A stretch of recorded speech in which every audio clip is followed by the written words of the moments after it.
The Soybean School on RealAgriculture.com is brought to you by Pride Seeds, Cruiser Max Vibrance, High Stick NT, and the Manitoba Pulse Growers.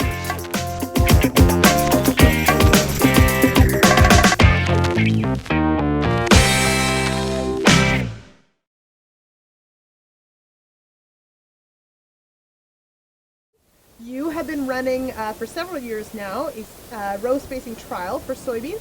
Tell us a bit about what year we're at and some of the general findings so far. Okay, we're coming into the fourth year of this combination of trials. The first year we looked at 8-inch air drill, 10-inch air drill, and 15-inch planter. That was a wet, sloppy, ucky year. And there was some clear evidence that the planter gave us more flexibility than the air drills for ideal placement. We got a lot better survival. So from that first round, we were thinking, boy, planters, that's the way to roll. The next year, we looked at 8-inch air drill compared to 15-inch planter compared to 30-inch planter. And that was sort of interestingly, the conditions were almost all ideal. Everything came up out of the ground. Planters came up first. Looked like they should have some advantage. Were taller, more even in height. And then when it came to yield time, really no appreciable difference between any of them.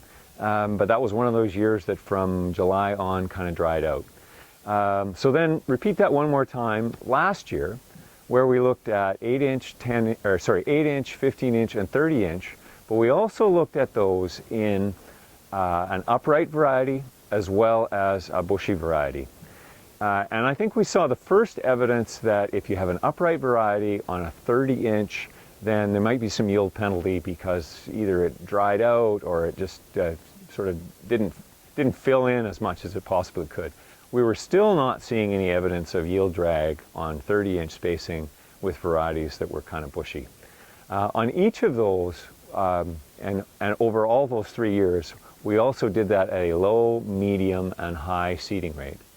And I think the reality is the medium and even the low seeding rates work if you get a great seed stand. The high seeding rate works and seems like a brilliant strategy if for some reason all of a sudden you get 60% survival, then, oh good, I still have 130,000 plants in the field, no yield drag. So we were also making the assumption that the air drill would require 20 to 30,000 more seeds than a planter, and that seems to kind of be holding true as well. This year we're actually going to go to more of the new technology of air drill. So we're going to go to individual depth control air drills, and we're going to compare 10-inch to 20-inch at 3 different seeding rates. And we're going to compare that to 15-inch and 30-inch with a conventional planter as well. So we'll see whether it's true to form on upright versus bushy variety, and we'll see whether we have the same kind of results from a new generation air drill as we did from the older, more conventional air drills.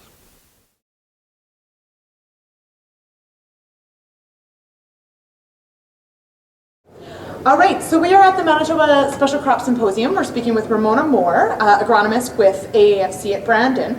You just did a presentation on evaluating plant stands, narrow versus wide rows when we're talking about soybeans. So if you could just give us a quick overview, what are some of the pros of narrow row spacing? What are some of the pros of wide row spacing? Okay. In terms of narrow row spacing, certainly some of the work in North Dakota suggests there might be a yield benefit associated with narrow row in some cases. Narrow row may improve weed competition by hastening canopy closure, and there's also the benefit of being able to use existing farm equipment. In terms of wide rows, some of the benefits may include things like reduced disease potential because of greater air movement through the crop. As well, it's been suggested that there may be less moisture loss from the crop through transpiration, and also the potential to get on the field more quickly under wet conditions. And maybe we should start with, when we're talking narrow versus wide, what is the difference in that row spacing? What's considered a narrow row spacing?